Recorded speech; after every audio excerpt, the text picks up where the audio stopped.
Hello and welcome to Nerd News Unlimited. I am your host, JR.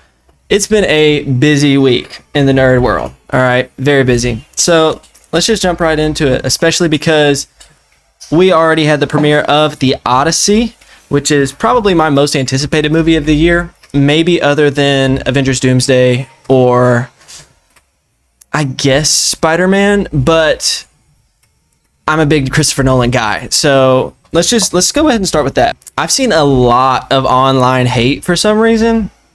I think a lot of it started to stem when there were rumors about Elliot Page playing Achilles and a bunch of this other stuff. And, you know, if that's true, I mean, if I'm being honest, especially after how good Troy is one of my, you know, I love Troy so much. So Brad Pitt as Achilles is iconic. And so replacing with Elliot Page, I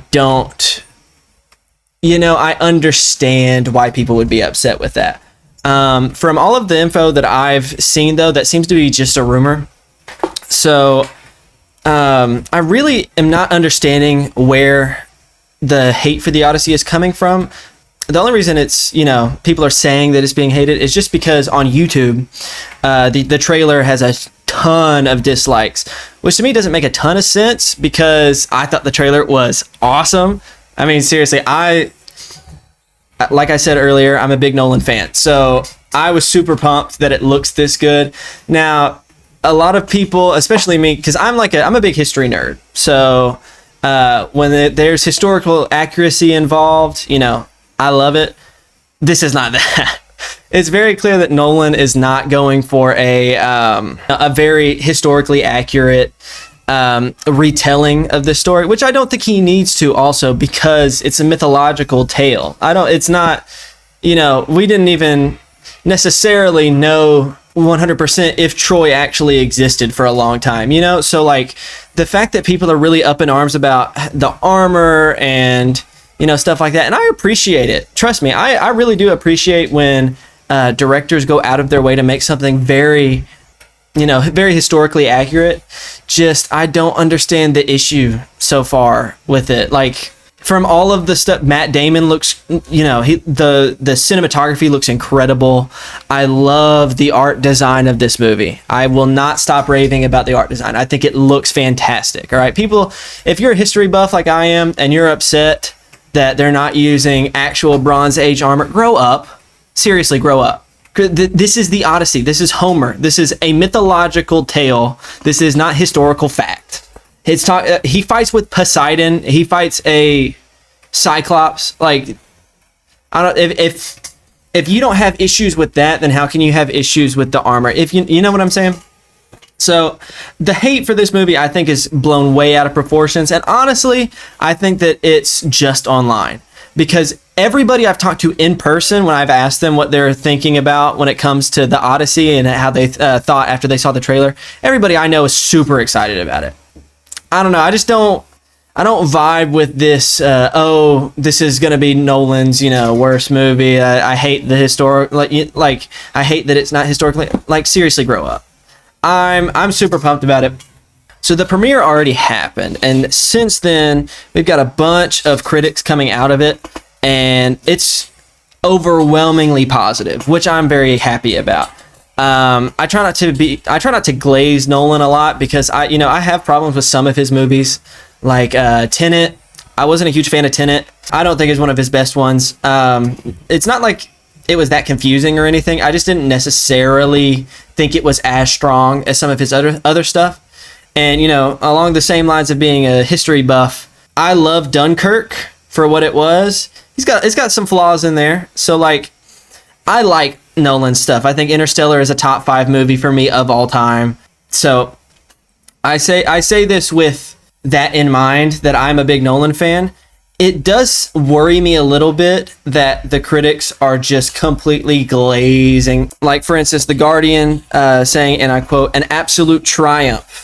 So the first reactions for the first viewing of the Odyssey have been overwhelmingly positive, which is again why I find this disconnect between what's going on online and what's going on in person. Because the reviews have been overwhelmingly positive, and the people that I've met in person have all been saying that they're excited for it, that it looks great. I just don't understand why it's getting so flamed online. I guess it's just because Nolan's great and people don't like him. I don't know. I think that I don't really have a problem with the movie so far. In fact, I'm really excited about it. Like I said, it's one of my, top 3, if not the most anticipated movie of this year. So overall, I think that the hate has been blown way out of proportion, but all of the stories and all of the reviews that we're getting post-premiere have really made me start to feel better about the discourse, because I think people are they're gonna say whatever they want online, that they're gonna go see the movie. This movie's gonna make $1 billion. It's Christopher Nolan. Let's be real.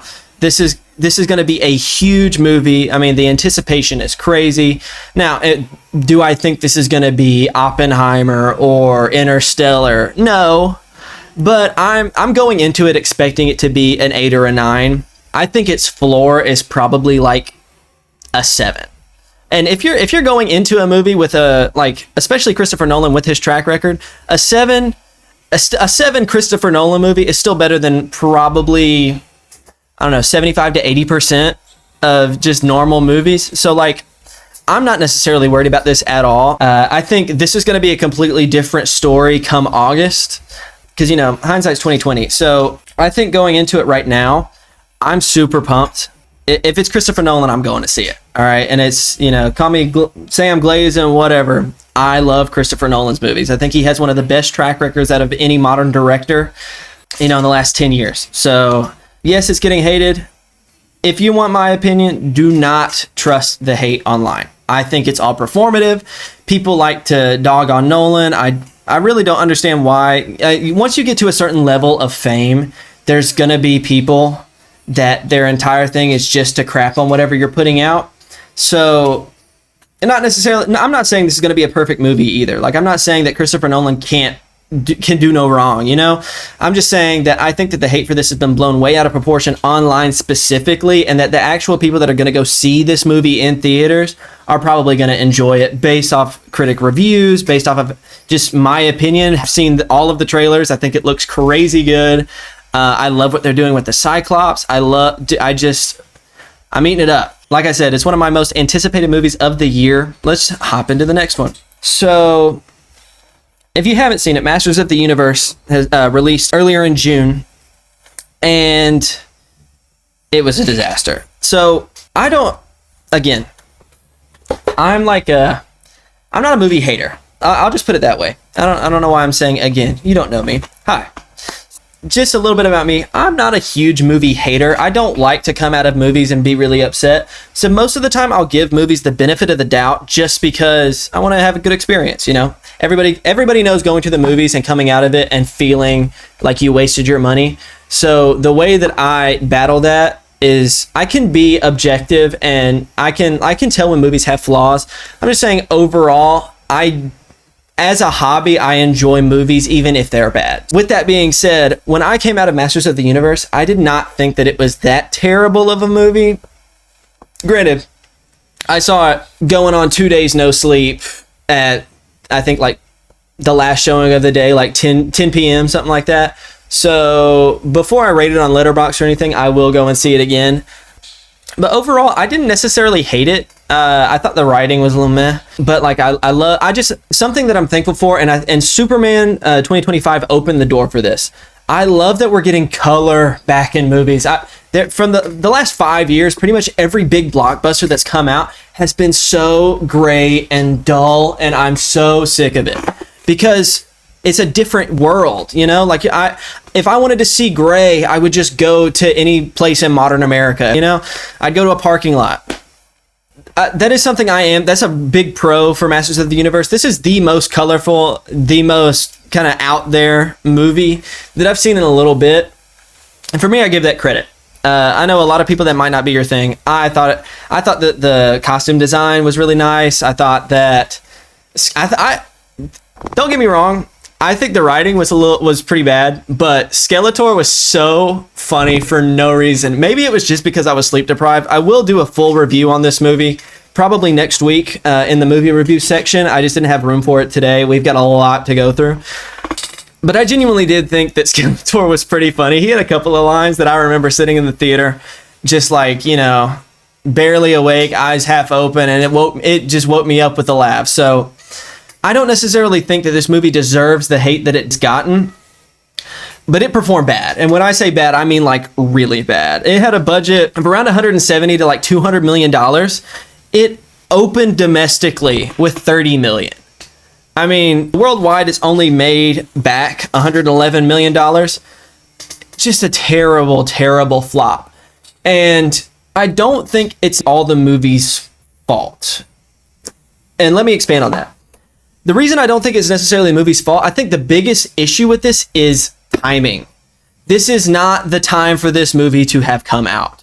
If this movie came out 10 years ago, I think it could have done pretty success. Honestly, if this movie came out 2 years ago, I think it would have done pretty successfully, especially with Marvel and the drought that it was. It's starting to ramp back up now with the, Avengers Doomsday, Spider-Man coming out later this month. But back when like people were just wanting anything somewhat superhero related, I think this could have done really well. I think the biggest issue though is the audience that they're shooting for. This is 100% a teenager-ish movie. Teenagers now, the only reason I know who He-Man is because my dad watched it as a kid and made me watch it growing up. So the kids that this movie is targeted towards, they don't know who He-Man is. And this is their first impression of him too, because they've never seen the animated show. So I think that this kind of did itself a disservice because of how bad it is. And I don't even think the movie itself is that bad. I think that the marketing was atrocious. I think that the trailers were fine, but it was a lot of just flashy colors, flashy lights. There was no substance to the trailers themselves. Kids who are, the audience that they're shooting for, like, the 13 to 16-year-olds. I mean, yeah, maybe they made this too for the people that grew up with He-Man. Those people are not going to see this movie. This is not the time, it's in this middle ground where it's too old for the young audience, but it's too young and too action movie for the older audience that grew up with this. So I'm fairly sure that most of the people who went to see this are 40s, 50s. They just went to see it because it was He-Man and they watched Masters of the Universe growing up. And that's about it, which would make sense because it only made $111 million. So like I said, I don't think this is a awful movie. I honestly don't even think that it deserved to flop as big as it did, but I'm not saying it's a good movie either. It was pretty bad from what I remember. I will do a full in-depth deep dive next week, but I wanted to go ahead and talk about it because it's been on my mind all week. I cannot wrap my head around a $30 million domestic opening, especially now, like 2026. To be fair, this has been and is going to be a huge year for movies. A lot of people saying that this is a kind of not a big year for movies. I would 100% disagree. Project Hail Mary, it might be my favorite movie in the last 3 years. I would have to go back and check my Letterboxd and stuff, but Project Hail Mary, I loved. Disclosure Day, a lot of people dogged on Disclosure Day. I liked Disclosure Day. Call me a Steven Spielberg shill. I don't care. I liked it. Give me Steven Spielberg and Aliens and Emily Blunt. I'm there. But, MGM is now releasing the full original animated show, which, as somebody who watched it growing up, I'm going to enjoy that. And I honestly do think that this is going to get a lot of traction towards the animated show just because it's in people's minds. I mean, it's definitely not in people's minds for the reason that they want it to be because of how bad it is. But you know what I mean? I think that this is going to bring, especially the older people that see it, that are reminded of He-Man. And now you've got MGM releasing the animated show. I think that the animated show is going to do pretty well. Definitely way better than the movie. So that's something to look forward to. And I will definitely be watching the show because I loved it. I grew up on it. So the Emmys have finally released their nominations, and it's a little hit or miss. Let me explain. I don't have a problem with... I've seen a lot of hate for the Emmys, and I kind of understand it too. Like I was a little upset. There's a lot of people that I think were really snubbed pretty badly. I'm not even going to go into this without talking about how Anthony Starr... What on God's green earth are we doing? Anthony Starr as Homelander is in the conversation of Darth Vader and Joker for best villain performances ever. Like, and that's not just hyperbole. I honestly think Anthony Starr's Homelander, that is the best TV villain we've ever gotten. 5 seasons, not a single Emmy nomination. What are we doing? Like, do the people that run the Emmys understand anything? Like, I think they got a lot of stuff right this year. That is the biggest slander. Anthony Starr, you're definitely not watching this, but if this somehow comes across your feed, I want you to know, my heart bleeds for you. You have given us, in my opinion, the best TV show villain performance of all time ever, point blank stop. The fact that you have not won a single Emmy, let alone got nominated for an Emmy because of this, is just straight up BS. I can't even express the amount of frustration I have with that. But just Anthony Starr, if you're ever scrolling on TikTok and this comes up on your feed, I hope it does. I'm gonna make sure to put some tags in there for you specifically. I want you to know that people have your back. You win all of the Emmys in our hearts because you have given us the best villain performance since Heath Ledger's Joker. I'll give you that. Since Heath Ledger's Joker, you are the best villain performance we've seen. Maybe the only other person in that conversation is the Penguin. But even that, I still would pick you. So I may be biased because I love The Boys. But seriously, I mean, especially The Boys being as big of a show as it is, to not get nominations at the Emmys is crazy. And I have noticed a little bit of especially with this year's nominations for sure, you can clearly tell that the Emmys, they pick their like 5 or 6 shows and just pick and choose all of the stuff from them. I mean, The Pitt, don't get me wrong, I think The Pitt is a good show. Granted, I haven't seen all of it. I think The Pitt is pretty entertaining. 25 nominations is absurd. And I'm sorry, it's just absurd. I don't think The Pitt deserves 25 nominations. I think it's good. It's a medical drama. I mean, medical dramas always do well. They're always popular. I mean, hell, Grey's Anatomy is still going. I don't know. I feel like the Emmys, they'll take their like top 5 and then give everything to them. Maybe I'm wrong. I could be wrong. I could be completely wrong. I don't think I am, but I could be. But other than Anthony Starr, there are a couple other people that I think got really snubbed, especially in animation. I am biased because I'm a Star Wars fan. How on God's green earth did Maul Shadowlord not get a single nomination for animation? How is that possible? Like, yeah, they got sound mixing. Cool. And Star Wars Visions got nominated for the Best Animated Show. How is Star Wars Visions, I'm sorry, is not nearly as breathtakingly beautiful as the animation was for Maul. I think Maul Shadowlord is probably the best animation we've gotten in Star Wars, period.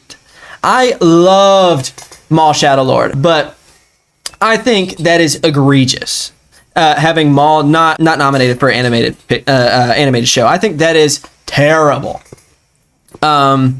Now, I will say, to give the Emmys their credit, and it did surprise a lot of people that haven't seen the show, I'm a big Game of Thrones guy. I've watched Game of Thrones, House of the Dragon, which we're going to go over in a little bit, and I'm very happy to say that A Knight of the Seven Kingdoms got 9 separate nominations.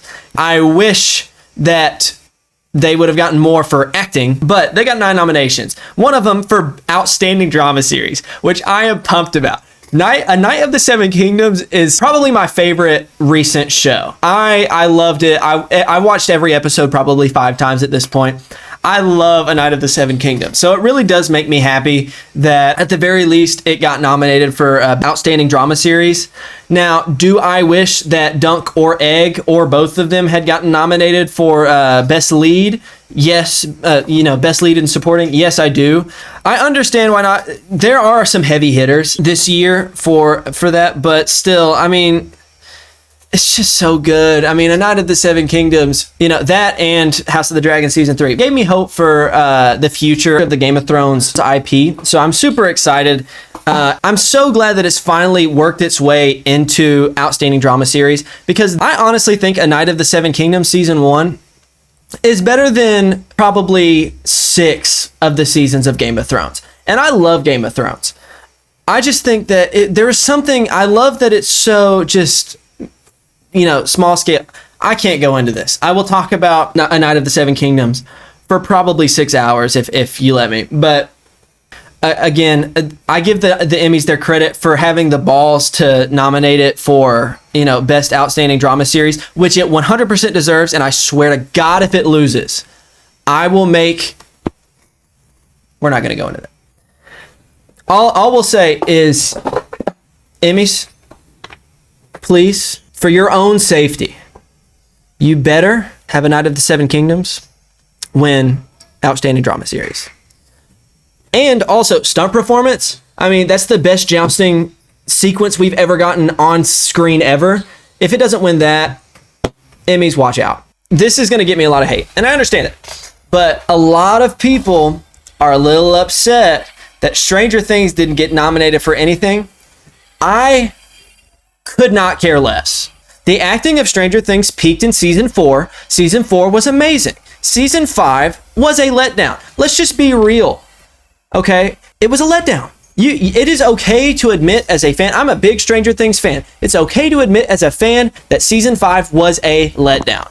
The acting was very phoned in, an exception to like David Harbour, who's always great, and Millie Bobby Brown did all right. I think that the older she's getting, the less nuanced her performances are. And by that, I mean, I feel like now that she's at a point of fame and she's been a part of this for so long, like since she was a kid, that I think now she doesn't necessarily care. You saw it with season 5. Most of those actors did not give a... Most of those actors did not care at all about their performances.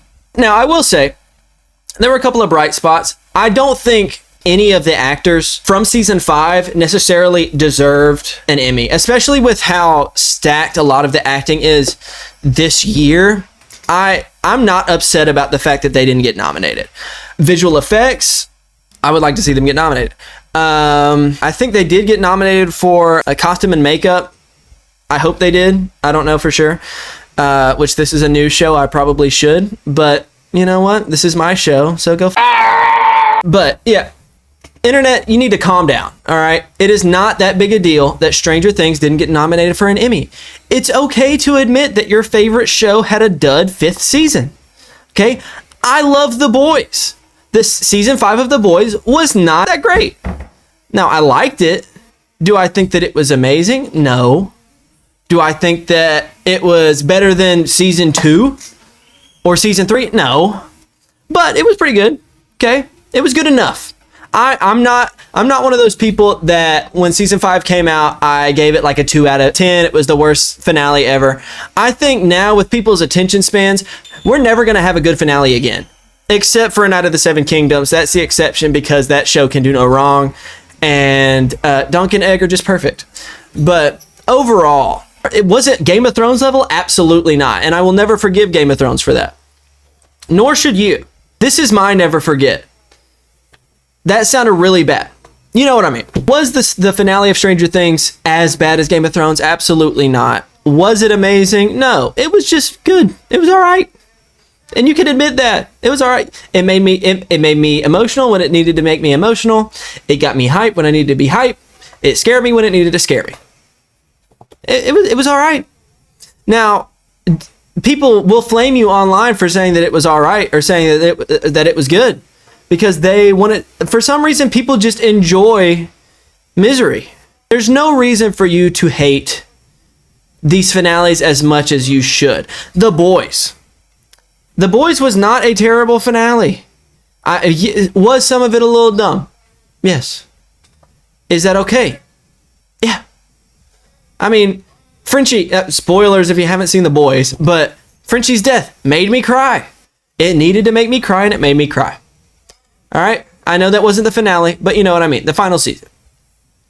I just think people speculate and people have theories online so much that they create their own ending. And when the directors make anything other than their own ending, they say that it's the worst finale ever and that the show, I hate that the show ended this way. Shut the up.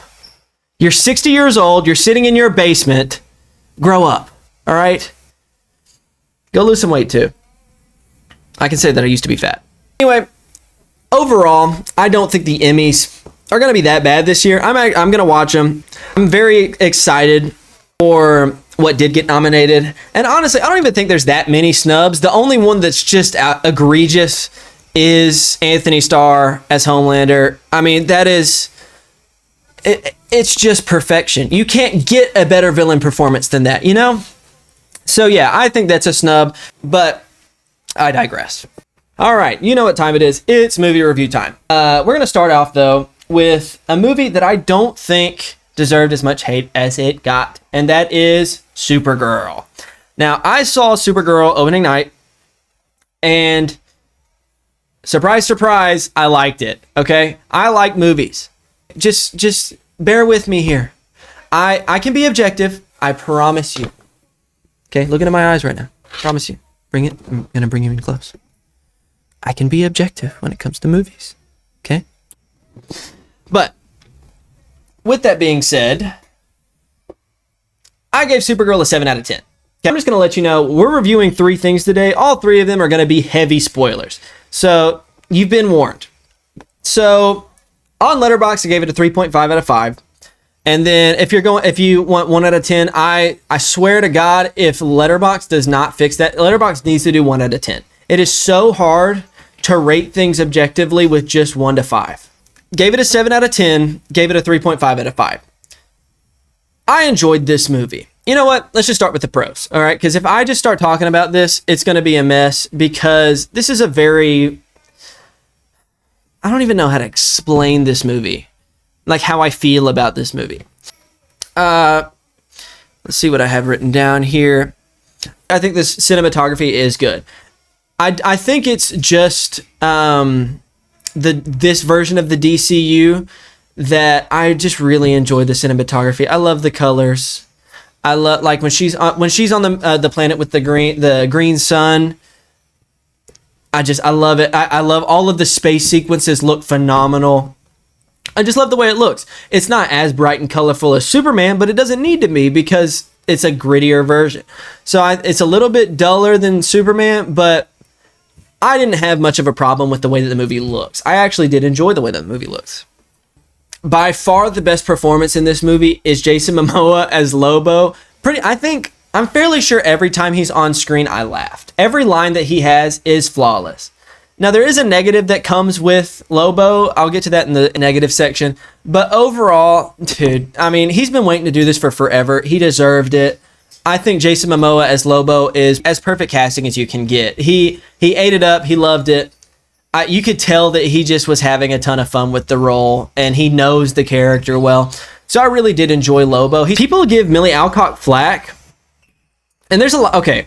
I will say this, if you're online and you're saying that this movie is bad, either 1, because Millie Alcock is a woman, or 2, because you think she's ugly, you're a degenerate. I want you to know that. I'm gonna bring you in close again. You are a degenerate scumbag, piece of shit. Go f*** yourself. With that being said, I think she gives it okay performance. I came into this pretty excited because I like Millie Alcock from House of the Dragon. I mean, she was phenomenal in season 1 of House of the Dragon. You could kind of tell throughout this movie that she was phoning it in a little bit. I don't think she gave a bad performance, but it was very kind of meh. It was meh leaning towards good, you know? I don't think she did a bad job at all. So that is a plus. I think Millie Alcock is getting way more hate than she should. Like, there's people saying that this movie is like a 2 out of 10. What are we doing? But anyway, Millie Alcock, if you're watching this, God, I hope you are. I love you. And you did an all right job. I could tell you were phoning it in, but it's okay because you're amazing. Krim. So the villain. The positive I will get is I'm so just And it's another thing with Lex Luthor. Lex Luthor in Superman was a nuanced character, but I love the fact that the DCU is starting out with villains that are just evil to be evil. Like, Lex Luthor does have a reason to be evil, but he's just over the top and he eats up every scene. Same thing with Krim. Krim doesn't eat up every scene like Lex Luthor does, but Krim is just... he's just evil to be evil. He's bad. You can tell that the actor is having fun. The makeup is a little much, but you can tell that he's enjoying himself. He's just a bad guy. And I love that we're finally getting back to the point in cinema where villains can just be villains. They don't have to have this detailed backstory. They don't have to be anti-heroes. Venom, I'm talking to you. They could just be villains, and I'm happy with that. I love that. Was this a great villain? Not really. I mean, he's there. In the defense of this movie, I'm going into this without having read the book. I know this is based on a book, and from what my friends have told me, my nerd friends have told me, is that if I read the book first and then watched this movie, that I would dislike it a lot more. So because of that, I'm going to wait a little bit to read the book. You know what? Calm down, okay? This is my life. This is my show. I can do and talk about what I want. People panicking about the DCU really need to calm down, but we'll get to that in a second. Sadly, that is all my positives. So now we're going to get into negatives. You know, I don't like to be a negative Nancy, but I will. The first half of this movie is a slog. Like big time slog. Like maybe not first half, first quarter probably. It takes so long for the movie to actually start. I just don't think that it was, you know, like there's just sometimes you go into a movie and it takes forever to start. The reason I don't give Project Hail Mary a perfect 10 out of 10 is because the first half is a little slow. Okay? You can still be a good movie and have a slow first half. It's okay. It's all right. Calm down. I don't think that this is nearly along the same lines of Project Hail Mary, but it does start out pretty slow. And that really that's not helped by some pretty egregious writing. This is not a time to panic. I'll say that. This is not a time to panic. If you're a DCU fan like I am, take a deep breath. This is not a time to panic. We're still early in the DCU. Marvel had some setbacks early in the MCU. If you remember, Hulk was a disaster. Captain America First Avenger didn't do that well, even though I love that movie. You know, the first Thor movie didn't do as well as people thought it would, but it was all right. It's pretty good. And then you have Avengers, which is a worldwide phenomenon. I don't think that the DCU is in jeopardy. Now, I preface that because this is the first DCU movie that hasn't been directed by James Gunn. And you can tell. Coming off the heels of Superman and Creature Commandos and Peacemaker, some of the best writing we've gotten for superheroes in a while, to then have this, the writing for this movie was very tell not show. But like the scene where she is in the space bus and the teleporting people come in, and you know, they basically, I don't remember exactly. It's been a little bit since I've seen the movie. They have this conversation. The exposition is so terribly, terribly egregious that it completely took me out of the movie. I want to remember so desperately what they said. It's just a ton of, I am this character and I'm going to do this. And then they do that. Like, this is not a time to start sounding the alarms, all right? This is the first dud in the DCU, and this is the first dud that happened to not be directed by James Gunn. Now, if the next couple movies not directed by James Gunn have terrible writing and do poorly, then we need to start sounding the bell. Because at that point, James Gunn is just going to have to direct everything. Now, a lot of this is up in the air too with Paramount buying Warner Brothers. A lot of it's kind of up in the air. So, fingers crossed that, like, I want the rest of the DCU. I trust James Gunn. I don't think that we should panic I've said that 1,000 times, and I'm going to keep saying it. If you're a DCU fan, just take a breath. It's okay. There's bad movies here and there. This movie did so bad, too. Like, this movie should not have done as bad at the box office as it did. Opening domestically to $37 million as a mainline DCU movie is crazy. I think overall, I don't think that the box office represents the substance of the movie. That's not me saying that Supergirl is great. I'm just saying it's not $100 million gross bad, you know? And the biggest issue that I've seen with this movie, and the reason it's like that, is because of the marketing. The superhero movies are not well marketed anymore. I thought Superman was really well marketed. I don't know what they were trying to do with the Supergirl marketing. They made the movie look like something it was not. That's the biggest takeaway I can have in this movie. If you're going in based off of the trailers, you're going to be disappointed because the trailers do not show the type of movie that this is. I'm going to keep talking negatives, and I really hate it too. Like, you can tell, I hope you can tell, I don't like being a negative person. I like being positive. I enjoy movies. I enjoy cinema. It's my biggest hobby. So I don't like talking negatives.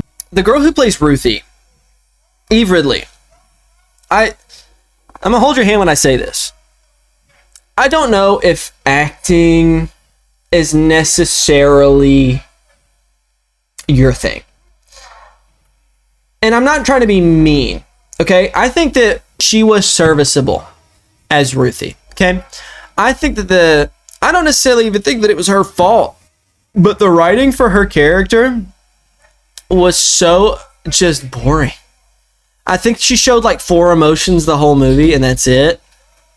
I mean, she was like a robot in every scene. You know what? I can be mean. I don't think that she was that great of an actress in this movie. Do I think that she's a bad actress overall? Probably not. I mean, I'm sure that she's going to be good. She's young. I think she's pretty early on in her career. So I don't think that she's necessarily a terrible, terrible actress. The writing mixed with her just kind of stone-face acting, I'm just not a fan. Now, I will give her credit if she did these, but the fight scenes I thought were great. And that's something that the DCU does do well, is especially the Kryptonians. I love that they're keeping the same kind of fighting style. Her Supergirl is a lot more like, you know, it's a grittier style of fighting, but I love how the Kryptonians are finally using like 3D fighting when they're flying. You know, like she does the move where she's like horizontal to the ground and she flips the guy and hits him into the ground. I love it. I love the Kryptonian fight scenes. Other than that, I don't think that Ruthie was that good of a character. I will say that. Krim, same deal. He's an alright villain, but there's not really sauce, you know? Now, the one negative I do have with Lobo is that he's just there. There's no reason for him to be there other than the fact that they wanted him in the movie. He adds, there's no logical reason for him to be in this movie. The reason he's there, they meet him in a bar by chance, and then he shows up out of nowhere for the final fight. He somehow gets captured by the bad guys and talks about how he has this great plan to get out, which just involves Ruthie getting out and freeing him. That doesn't make sense for Lobo, who's also immortal and, you know, crazy powerful. There's no way, like, there's no reason for him to be there other than they wanted him to interact with Ruthie. And then he shows up in the final fight for no reason whatsoever. He killed, like, yes, he's there because he needs to kill the guy that he's after, but he doesn't have to stay for the rest of the fight. He doesn't have to help them at all. He doesn't even necessarily like him. He doesn't like Supergirl. Like, they talk the entire, like, the 3 times that they talk, they just talk to each other, and he just tolerates Ruthie. There's no reason for him to be there pretty much whatsoever. So that's my only necessary, like, issue with Lobo in the movie. Don't get me wrong, I love that he was in it just because I like Jason Momoa as Lobo, and I hope we get more of him in the DCU. But yeah, overall, it was good. I think that this movie was good. I will give it that. The good stamp. Okay? This is not a $30 million opening box office movie. This is not a Hulk, the Incredible Hulk. This is not Thor: The Dark World. Okay, Iron Man 2. This is Iron Man 2. I honestly think I get the same amount of enjoyment out of this movie as I do Iron Man 2. So overall, is it great? No. But is it terrible? Worst movie I've ever seen? No. I think it's honestly okay. It's pretty good. And by pretty good, I mean like 7 out of 10. Like, it's all right. That could change with rewatch. I've watched it twice. I'm gonna go watch it again. That could change. If it does change, it would be down. I think if anything, I could move this down to a 6 if I really wanted to. But yeah, like I said, I don't think this is a terrible movie. And honestly, go watch it. Now let's go into a movie that is good. And when I say good, I don't mean like meh good. I mean like I thoroughly did enjoy this movie. Do I think that Toy Story should have ended in Toy Story 3? Absolutely. I think Toy Story 4, I think it's crazy that they made a Toy Story 4. Now they better finish the trilogy. They've made 4 and 5. Now they have to make 6. Which, you know what? I'm cool with. Only because I think Toy Story 5 was actually really good. It's not as good as Toy Story 3. It's not as good as Toy Story 1. I think this is better than Toy Story 2. It's very close. And I think it's just because I resonate with Jesse's character more. I love the Jesse-centric stuff. And this whole movie is just about Jesse's. I gave this a 4 out of 5 stars on Letterboxd. I think if I were going to do it on a 1 out of 10 scale, I would probably give this 8.2, something like that, 8. I think this is really good. For me, it was surprising. I was not going into this expecting it to be good, just because I didn't like Toy Story 4 that much. I thought Toy Story 4 was honestly kind of bad. Okay, Toy Story 5 is a breath of fresh air. I mean, this is just Pixar at its. It's a Pixar movie. It feels like a Pixar movie. So spoiler warning now for Toy Story 5, but we're getting into this because I just can't wait to talk about it. I love the fact that they made Jessie the protagonist. And the whole overarching theme of this is kind of continuing off of her stuff from Toy Story 2, which is her fear of abandonment. I love Jessie so much.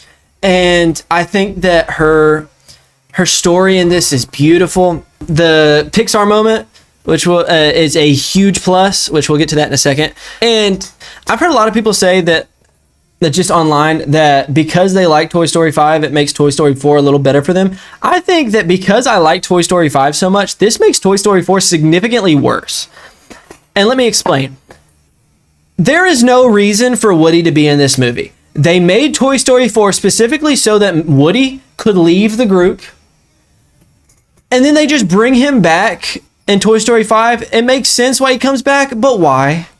Why would you have this whole emotional send-off of a movie for Woody?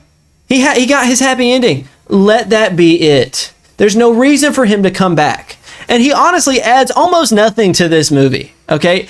All he's really there to do is just to have this kind of like weird butting heads with Buzz for most of the runtime. And like, yeah, they make a joke where it's like, you know, I'm happy that they're fighting again. But really, they butt heads for a while, and then Woody's just there. He's just Woody. Like, they make fun of him being old, I guess, but he's just there. He doesn't really add much to the story. He's just kind of a spectator. So that is kind of a negative. I don't know why. I wish they would have just stuck to their guns and left Woody out of it. But obviously, it's a Pixar movie. They want a ton of money, so obviously they're going to bring Woody back. I get it. I love the Buzz and Jessie stuff a lot. I love Jessie and Buzz. They're meant for each other, and it's good. Buzz does kind of regress a little bit in this movie. And I say that because his whole thing, pretty much the entire movie, is just beefing with Woody about the fact that he's Jessie's deputy and being in love with her. That's his whole character in this movie. It's just being in love with Jessie, trying to get back to Jessie, being mad at Woody because Jessie put him in charge and Woody's trying to butt back in, and that's it. So, as much as I like Buzz, he really doesn't have much of a character arc. He's just kind of It's just find Jesse, find Jesse, find Jesse, found Jesse. I'm in love with Jesse. She knows now. All's well and good. Yeah. So you could have added something, you know, like Buzz could have had some type of character arc. I understand why they didn't necessarily go that route. They wanted to focus more on Jesse and Bonnie, which the fact that people are hating on this little girl online is crazy. Bonnie, I want you to know you're fictional, but I want you to know I love you. And you do not deserve any of the hate that you're getting online. You're just a kid that struggles with making friends, and I understand, okay? I feel you, girl, from the heart, okay? I love Bonnie. Bonnie, people are upset at a little kid for breaking a promise to an adult that she barely knows, who's going to college. 2 movies ago. Kids forget stuff. I don't even remember what I had for lunch yesterday, and I'm 22 years old, okay? How are you expecting this little girl to remember a promise she made to some random guy probably like 2 years ago in this universe? Okay, you know? So, like, I don't find Bonnie to be I don't find her to be a bad character, and I feel for her in this movie. The stuff with her made me really emotional. Almost, if not as emotional as the Pixar scene with Jesse towards the end of the movie. The stuff with Bonnie, like the scene at the beginning where she goes up to her mom and asks why nobody wants to be her friend, I genuinely gasp in the movie theater when she said that. That made me so sad because it's so real. Bonnie, she's just a little kid that wants to make friends, okay? And honestly, the people online that are saying that this is this movie is dogging on modern kids, this is not for modern kids. This is for adults. Millennials, I'm looking at you, okay? These are your children. I've worked at a school for forever. I know the type of children that they are. You need to watch this movie, okay? This is a great message on being an actual parent. Set guidelines online. Like, this goes in, like, Bonnie gets bullied midway through the movie. I felt nothing but sadness for Bonnie this entire movie. And Blaze, too. Blaze also, I haven't seen any hate for her because she's great. I love Blaze in this movie. But I feel bad for her, too, because she's just the same way, but in a different setting, you know? And so, again, Toy Story movies are just, they're supposed to be feel-good movies, and it is. It ends really well, and I'm happy. But it's just, the fact that Bonnie is getting this much hate is crazy. I've talked about it for too much, but just saying, if you hate Bonnie, we have to talk about this Pixar moment, because I'm man enough to say it. I shed a tear. It was 1 tear, but I did shed a tear. It rolled down and stopped about right here. I was in the theater with, wiping a tear off. The Pixar moment when Jessie finds out that Emily named her daughter after her was amazing. That whole scene, that's prime Pixar. I'm sorry, it just is. That's Toy Story 3 at the end. Not nearly as good, but I don't think it's that far off either. Jessie, the entire movie dealing with feeling like she's abandoned. I think she says to Bullseye, I can't go through this whole thing just to find out that I'd never mattered. Then to find out that the person that she thought abandoned her named her daughter after her because that's how much she meant. Brilliant. I loved that. I loved the emotional parts of this movie. I don't even know what else I can say other than you need to watch it. If you haven't watched it, please go watch it. If you're watching this video, you must have watched it because there's spoilers involved. But please go see it. It's just, it made me happy. I walked out of that movie with a big old grin on my face. It made me happy. For me, it would go Toy Story 3, Toy Story 1, Toy Story 5, and then Toy Story 2. And that's not saying that I dislike Toy Story 2. I just think that Jessie's story in this is better than Jessie's story in Toy Story 2. Them bringing back When She Loved Me, evil. Why would you do that? I mean, that's one of the first scene in the movie is that song. That set me up to cry. and I loved it. I can't stop talking about how much I loved it. I love Pixar, and I love feel-good movies, and I love the fact that at the end of the movie, Bonnie and Blaze become friends. I love that the entire point of the movie is that technology is meant to try to help you make connections, but the connections that you make online are not nearly as good as the connections that you make in person. Kids need to understand that. Parents of these children need to understand that. Millennials, again, I'm talking to you. I have a personal vendetta against you. You were terrible parents. I hope you know that. Terrible parents. I'm declaring war against millennials, apparently. You're bad parents, and you need to watch this movie because it'll teach you how to be a good parent. Set boundaries online, okay? But Toy Story 5. 4 out of 5 on Letterboxd, and if I'm going out of 10, I give it an 8 out of 10. Wonderful movie. I enjoyed it. This is the segment I'm most excited for today. This is not a movie that I'm necessarily reviewing, but it's something that I'm going to be reviewing every week as the episodes come out, and it's something that I love very dearly. I love this show so much, okay? We're not even doing a non-spoiler section of this review, okay? We're going straight spoilers. I have needed to talk to somebody about this for so long. I have to talk about it. It's just so good.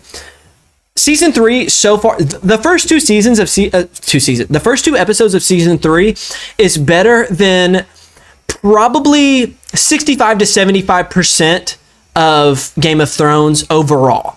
These first two episodes are by far better than the last two seasons of Game of Thrones. Point blank stop. Okay.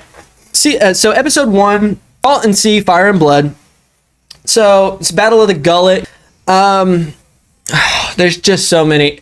I'm just kind of winging this, okay? I'm not going to do a synopsis or anything. We're just going to kind of wing this.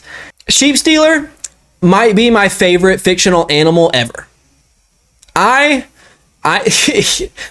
Sheep Stealer's design is perfect. The underbite, dude, it's just...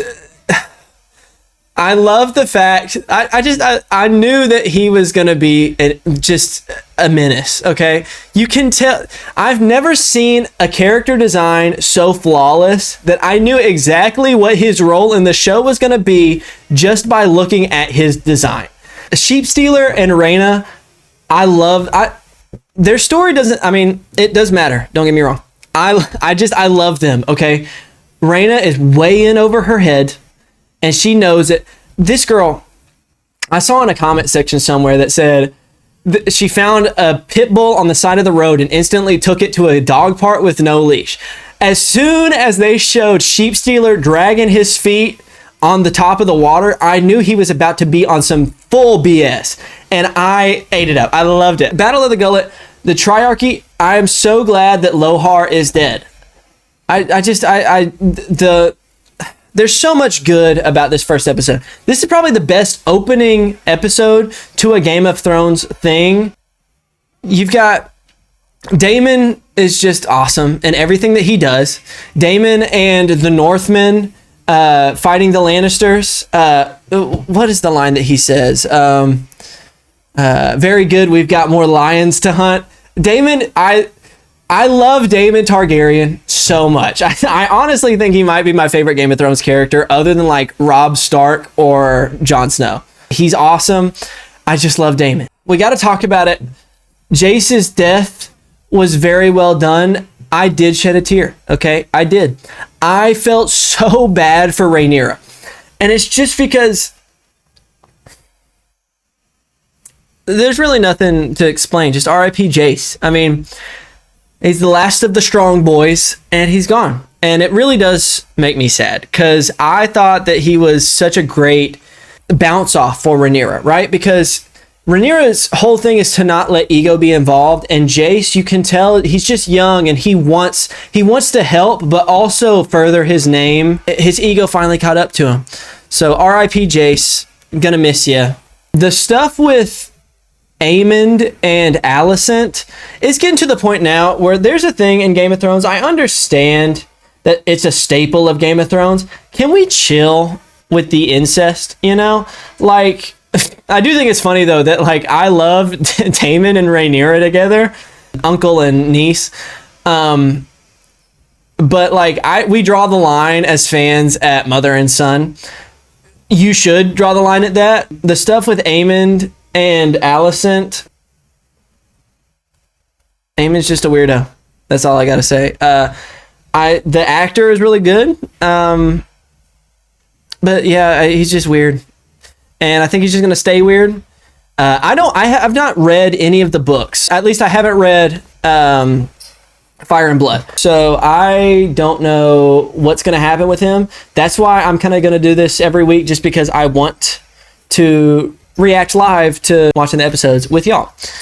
Alicent, I love that they're giving her some agency this quick, that she's already trying to get everything set up for Rhaenyra. I love that there is still some connection between her and Rhaenyra.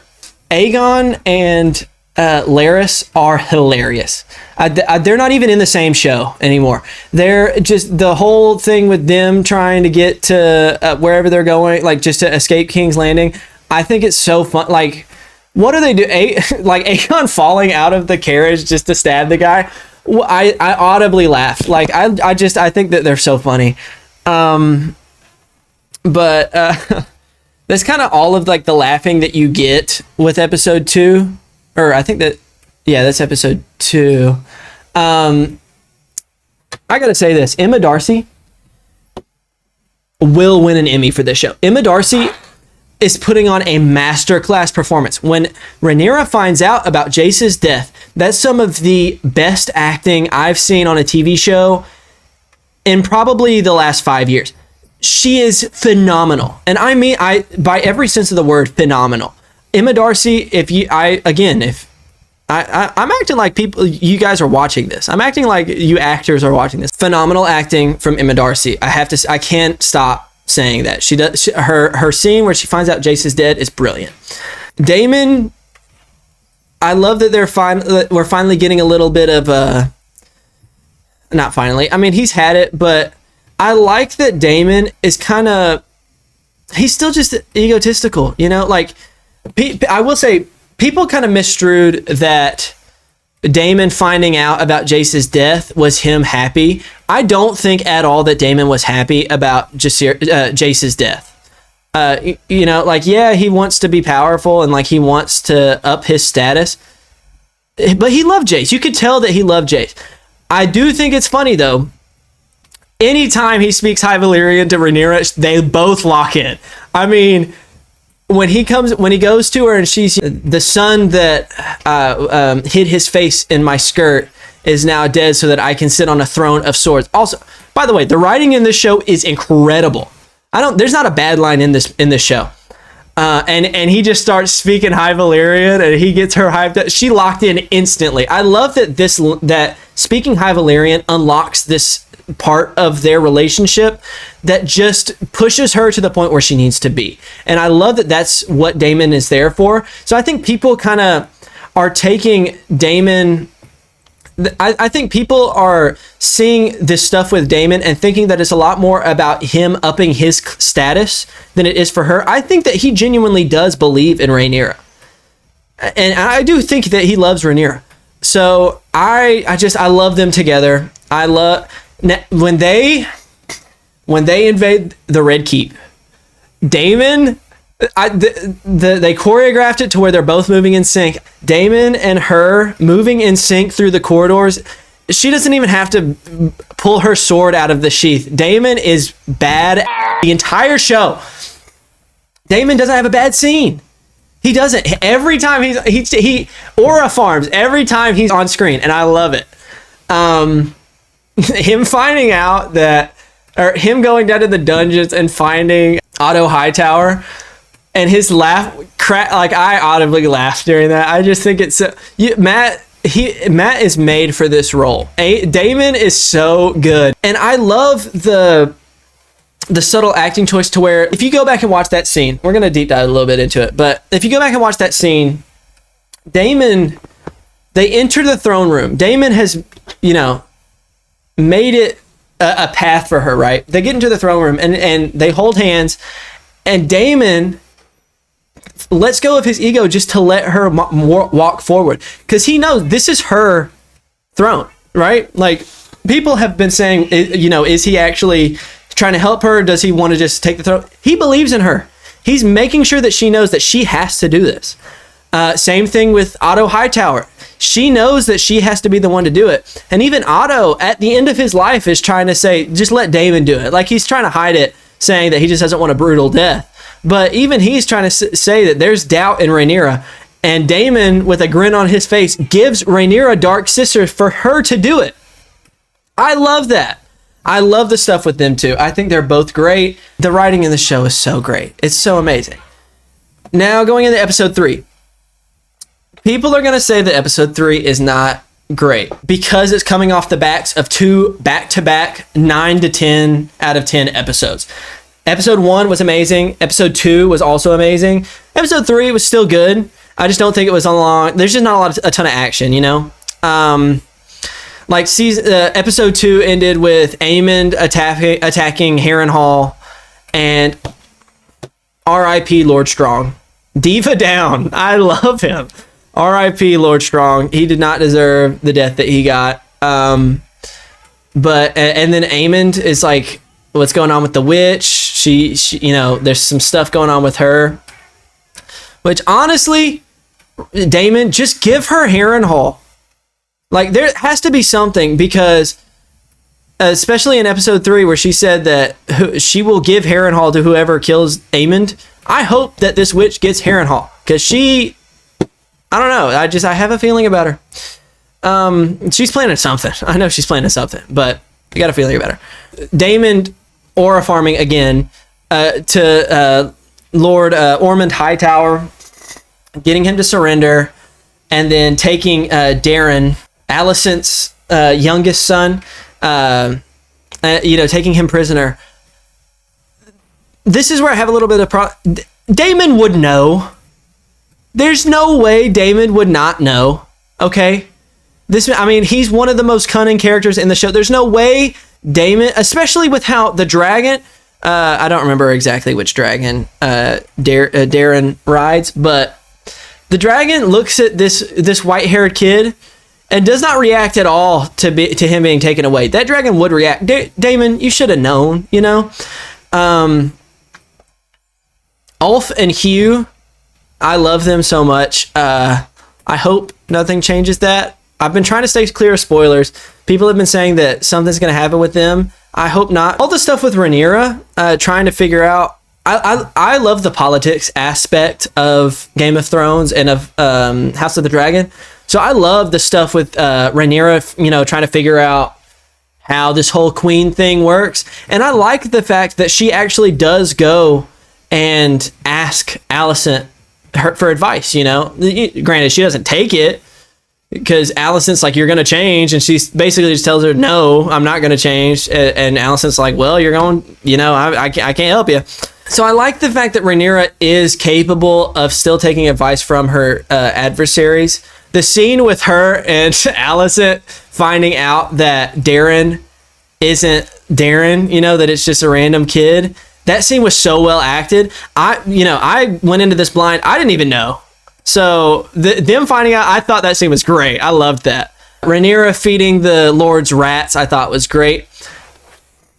I'm going to end with this.